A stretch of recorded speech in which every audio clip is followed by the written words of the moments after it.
टीपू सुल्तान के नाम पर भले ही आज विवाद चल रहा हो, लेकिन इस बात से इनकार नहीं किया जा सकता कि इतिहास के पन्नों से टीपू सुल्तान का नाम मिटा पाना असंभव है। 20 नवंबर 1750 ईस्वी में कर्नाटक के देवनाहल्ली में इनका जन्म हुआ था और इनका पूरा नाम सुल्तान फतेह अली खान साहब था। इनके पिता का नाम हैदर अली और मां का नाम फखरुन्निसा था। इनके पिता मैसूर साम्राज्य के एक सैनिक थे, लेकिन अपनी ताकत के बल पर इन्होंने 1761 ईस्वी में मैसूर के शासक बने। टीपू सुल्तान को इतिहास में न केवल एक योग्य शासक कहा जाता है, बल्कि वो विद्वान और महान योद्धा भी थे।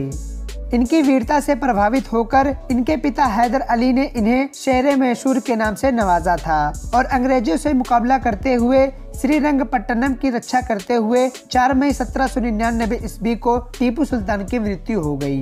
टीपू सुल्तान की मृत्यु के बाद सारा राज्य अंग्रेजों के हाथ आ गया और अंग्रेजों ने धीरे धीरे पूरे भारत पर अधिकार कर लिया। टीपू सुल्तान अंग्रेजों के खिलाफ युद्ध में अपनी बहादुरी के लिए जाने जाते हैं।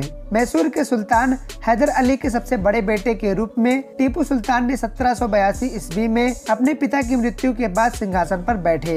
शासक के रूप में इन्होंने अपने प्रशासन में कई नियमों को लागू किया और लौह आधारित मैसूरियन रॉकेट का भी विस्तार किया, जिसे दुनिया का पहला रॉकेट कहा जाता है। टीपू द्वारा कई युद्धों में हारने के बाद मराठों ने अंग्रेजों से संधि कर ली। ऐसी स्थिति में टीपू ने भी अंग्रेजों से संधि का प्रस्ताव किया। वैसे अंग्रेजों को भी टीपू की शक्ति का एहसास हो चुका था, इसलिए छिपे मन से वे भी संधि करना चाहते थे। दोनों के बीच यह संधि 1784 ईस्वी में हुई और इस संधि को मंगलोर की संधि का नाम दिया गया।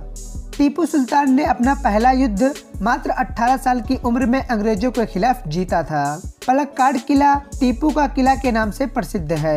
यह पलक्काड टाउन के मध्य भाग में मौजूद है और इसका निर्माण 1766 ईस्वी में किया गया था। यह किला भारतीय पुरातात्विक सर्वेक्षण के अंतर्गत संरक्षित स्मारक है। टीपू सुल्तान खुद को नागरिक टीपू भी कहा करता था।